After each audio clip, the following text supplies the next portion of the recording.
The theoretical conception behind libertarianism has to do with how one conceptualizes liberty. And you would have to ask yourself whether or not there really is a distinction between liberty and licentiousness. And if you define liberty as doing anything and everything that you want, all you're doing is creating a society where people are... Give me a second, I gotta think about the... Yeah, we got that way here. Now, what does this do? Yeah, that's all I can do. Yeah, he knows he wins. You create a society where it's kind of like the so-called libertarian argument, whereas well you can't allow there to be drag queen story hour, or you have to allow drag queen story hour, because if you don't, then you can't have church or something. You know, it's this. You know, you get to do whatever you want, and if you don't, then other people don't get to do what they want, kind of thing. And really, freedom is rather, or liberty is conceptualized as freedom from vice, for instance, would be a good way of conceptualizing liberty, as being free from vice. Now, vice is something very specific. Virtue is something that's very specific. A person who is engaged in vice actually weakens the will and dulls the intellect. All right, so we are less free under the influences, or the habitualized vice, right? So it doesn't make any sense for us to incentivize vice in a culture if we are trying to enhance virtue and liberty and good citizens within a society. I defend the blessings of nature. So I would say not even theoretically does libertarianism work if what is meant by libertarianism is the freedom to do whatever anybody wants to do. You know, let's just have a low government and everybody just do whatever they want to do. Well, that doesn't necessarily work very well either, because you're still forced into a culture where there's going to be people who are going to be militantly pushing vice in the culture. And we can't have that influencing our children. We get to decide what kind of culture we want our children to grow up in. You know, so, I mean, we need a culture that's going to... incentivize virtue and de-incentivize vice, plain and simple. So I have no problem with the war against drugs. I have no problem with drawing moral lines and saying, no, this is bad for society, it should not be encouraged.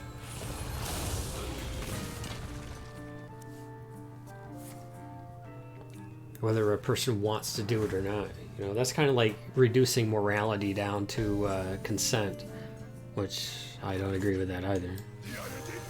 Just because two people consent to engage in vice doesn't mean it's morally permissible.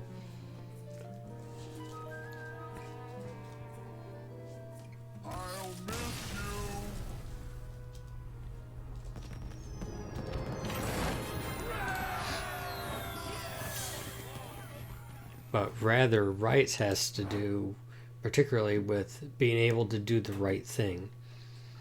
All right, being able to do the right thing, being able to be free from coercion of the government that reduces the dignity of the human person, and nothing undignifies a human person more than vice.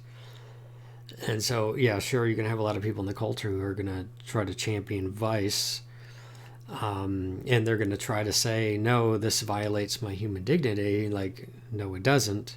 One's dignity is maintained by simply respecting the fact they have the ability to choose various things, but it is not respectable to choose vice. It is rather that one becomes dignifiable when they pursue virtue. Yeah, and basically all of that reduces down to theology. All of it reduces down to theology, you know, in terms of what we understand as virtue. So, different than that definition? I mean, that's the only, like, anytime I've had a friend who said that they're libertarian, it's usually because they want a smaller government and they want to be able to do just whatever they want to do without the government telling them otherwise. But the definition of libertarian that you have always understood is the idea of natural rights. Natural rights. Now, by natural rights, are you saying that rights are inherent within nature, or we have rights inherent due to the image and likeness of God in which we were created, in which we were endowed by our Creator, which is the language that the Declaration of Independence uses? Things that humans basically know are morally sound come naturally from God, right? Libertarians would work to stop these things that are naturally bad. So natural law, right? All right. So you would be against some of the things that are being pushed by the progressive left at the moment. Not just let everyone be free and do whatever they want, like anarchy. Right. I don't think of libertarianism as anarchy because you know what's interesting is that inherent in that distinction is in anarchy there is no overarching government. So let's say your neighbor can be as loud as they want while you're trying to sleep throughout the night. Whereas a city ordinance would say, no, they can't do that, you know, in maintaining the local society, right? But then they would say, no, that's too much government. I should be as loud as I want. If you don't like it, you can move somewhere else. You're free to do that, right? But I would argue that that's vice. All right, that's not people being considerate and respectful. That's, you know, contrary to virtue. We do need a city ordinance that de-incentivizes that kind of behavior. Now, the thing is that even a libertarian might say, well, even the local government doesn't have the authority to tell me that I can't play my music however loud I want in my own house, on my own property, as loud as I want, whenever I want. And I would disagree with that. I would say, no, you're literally 10 feet from my house. You have to take that into consideration. If you don't like that, you should not have moved to a place where there is another human being living 10 feet from you. Right? There is such a thing as virtue. And that's the right thing to do, is to take into consideration the sleeping schedule of your neighbor who's living 10 feet from you.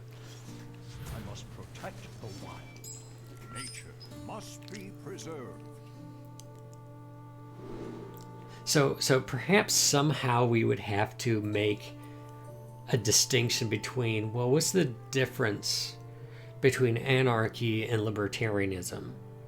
See, some libertarians would argue that you shouldn't need a driver's license to drive your own car, right? Like a few years back, they were having a libertarian debate, and that was like, one of the candidates were arguing that, you know, what do we need now? A license to operate our own toaster in our own home? You know, that's like the kind of like argument that they're making, and which is kind of dumb because you don't drive, like, you need to have a certain level of competency if you're going to be driving a motor vehicle on a public road along with other people in the society. It makes sense to license people to drive, not to license people to utilize a toaster in your own home, which you purchased with your own money. That's totally different. It's a really stupid argument. I can't believe they even brought it up. I think, like, instantly they should lose all credibility with such logic as that. I think perhaps that kind of argumentation is a depiction of anarchy. If you're making arguments, right? If you're making arguments that you shouldn't need a license to drive a motor vehicle because otherwise what stops you from licensing people from using a toaster in your own home? I think that's going way too far in the argumentation. It's faulty. That's more of a depiction of anarchy. That's doing whatever you want, wherever you want, however you want, despite the fact that you live in a society with other people. The whole point of civil law is to try to regulate the behavior of people who live in close proximity to one another. All right, we don't live on farms that are like 20 miles from the next person. You can play your music as loud as you want under those conditions, but if you live in a city, in a more urban area, and there's somebody living 10 feet from you, now you have to consider your neighbor.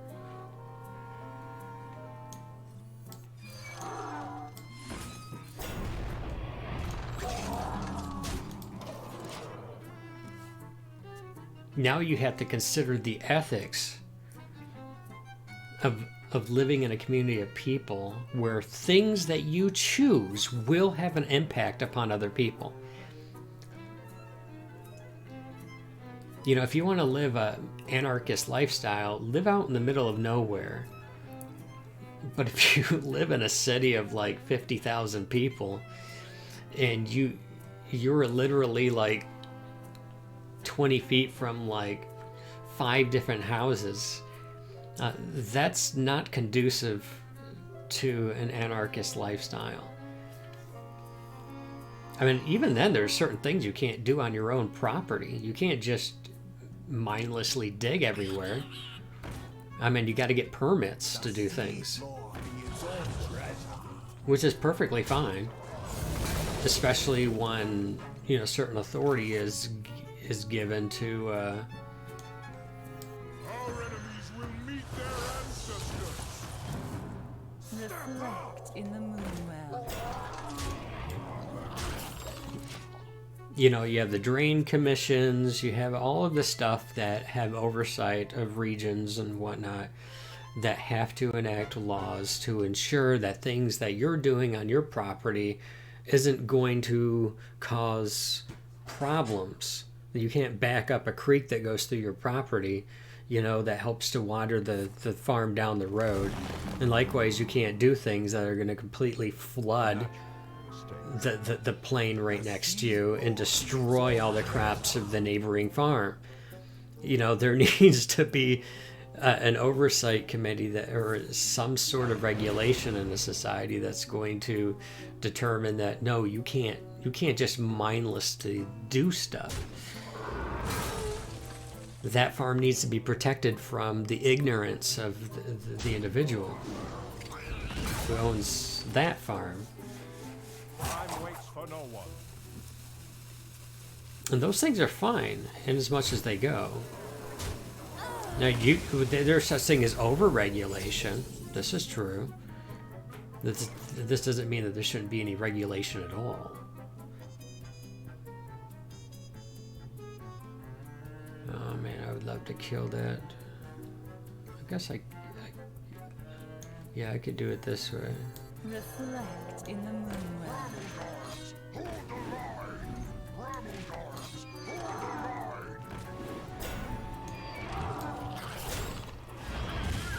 Force them out!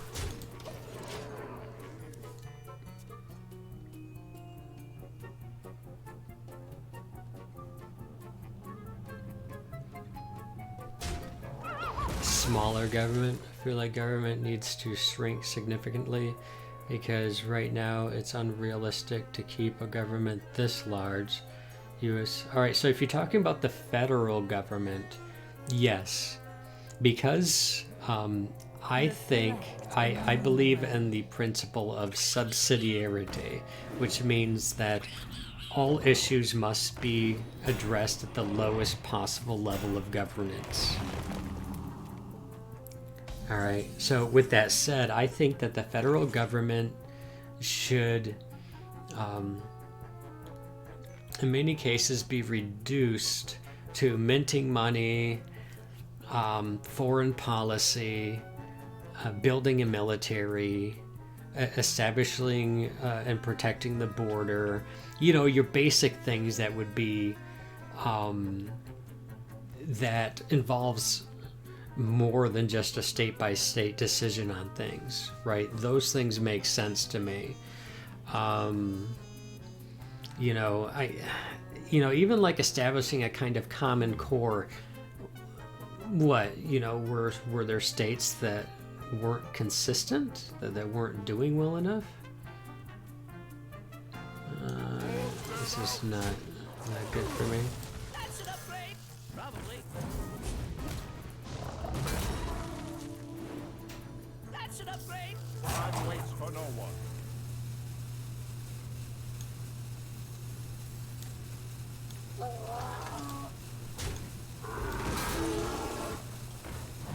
For the wild.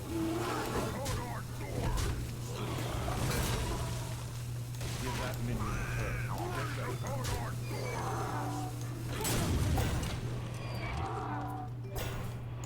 Meh. A natural mistake. Need to. I don't think the federal government should be involved in forcing the states into particular things. I think state by state, there's a lot of decisions that can be made for the local level.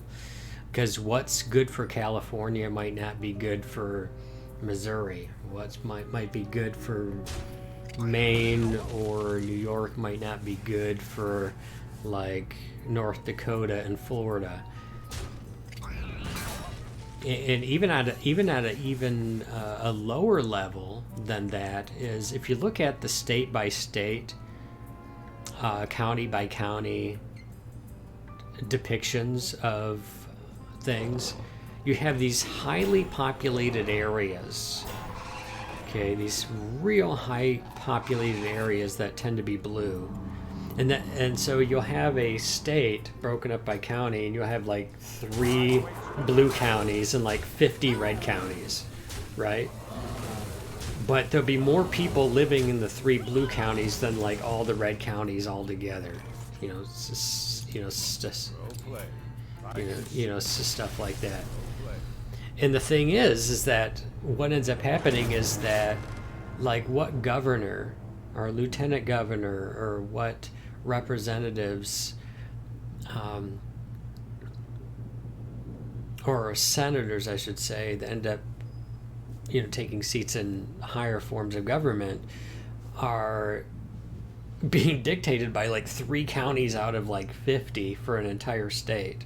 I tend not to like that, because things that might work really well or better, perhaps, maybe, in a highly populated urban area might not work very well in lower populated urban areas, right? And it might be a little bit blurred in suburbia, but other than that, you're looking at this overwhelming red map, right?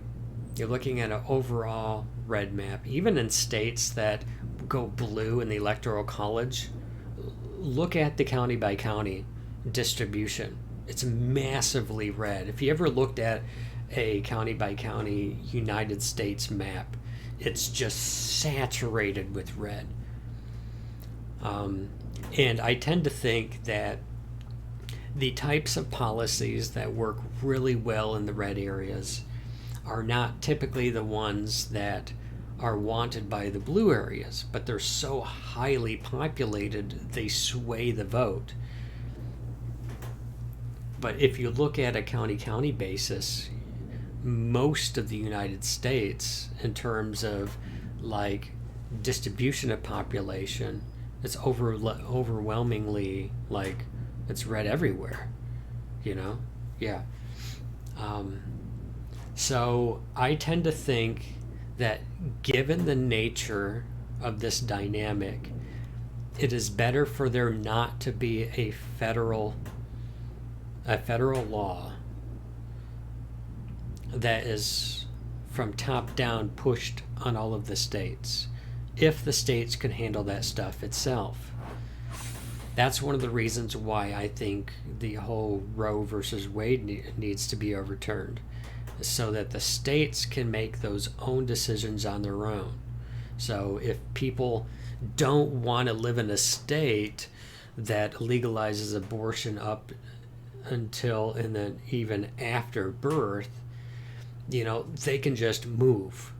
You know, if their taxpayer money is going to go to like a Planned Parenthood or something, you can just move to a different state where they have different taxes, they have different laws that are more conducive to your ethics, right? To your morals and what kind of society you want to live in. I think that's one of the strengths of having all the different states that we have, is that we can gravitate towards the states that are just more conducive to us and the lifestyle we want to live.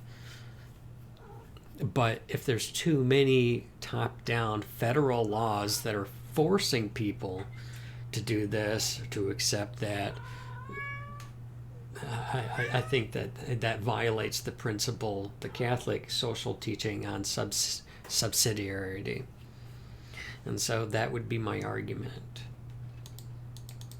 You know, I like the idea of having variety within the United States itself. Like some people have proposed, well, maybe we should have like a national divorce where, you know, all the people who are more progressive should just live in these states and then everybody else go to these states. That's fine as long as we're all together in the United States. But, you know, there's going to be intellectual diversity. There's going to be freedom of speech to share, you know, a variety of opinions on subjects. And I don't mind protesting and championing for a particular political position, as long as you don't become violent and you do it peacefully and within the confines of the law and you don't violate law. All of those things, I think, are good. I think that various ideas should be pit against one another so people can assess those things instead of just simply being indoctrinated with one form of thinking, you know, or thinking one particular way, but actually see if that way of thinking, you know, is actually, you know, good. But of course, once again, that comes down to theology, you know, that comes down to whether or not a person is a theist or an anti-theist. It just makes a big difference. And I think that's kind of part of the internal struggle of the United States, is that its founding documents, not so much in the Constitution as it dictates what should be constituted as, you know, the federal, the state, the local, you know, and the three branches of government, how a bill becomes a law, that kind of stuff. But in the underlying philosophical positions that are reflected in the Declaration of Independence, for example, you know, the left wants to get rid of that stuff. The left wants to absolutely destroy all of that. That's not useful to them. You know, so we've seen some really crazy stuff in our day, but it's no different than the crazy stuff that people see in other days as well. I mean, it's just a different day, but it's the same kind of stuff. You know, you have those people who, this is what virtue is because there is a God and because of our Judeo-Christian background. And then you have people who think that virtue is doing whatever you want and living this lifestyle, which is completely contrary to theism overall. You know, that violates natural law, goes about to redefine all of society and construct reality however one wants. You know, it's all theological, all of it. It all comes down to that conflict. And that's not going to go away. I don't think that our founding documents are ever going to be free from criticism because of it basically enshrines theism as far as the Declaration of Independence and basing exactly how rights are conceptualized. Because if the state doesn't give you rights, the state can't take rights away from you. You know, and as a result, people have these so-called natural rights just in virtue of being a human person, but even further because there is something unique and distinct about the human person versus all other living things upon the planet. And that's we were endowed with unalienable rights by our Creator, you know, so it's inherently theistic in our conception of that we have rights from a God who has particular attributes, has a particular nature, and is an absolute point of reference for all immorality. And so how we understand rights as being derived from this is completely foreign to any other conception of an atheistic nature. So, our country is always going to be at war with ideas, theological ideas, and this. That's just how it is.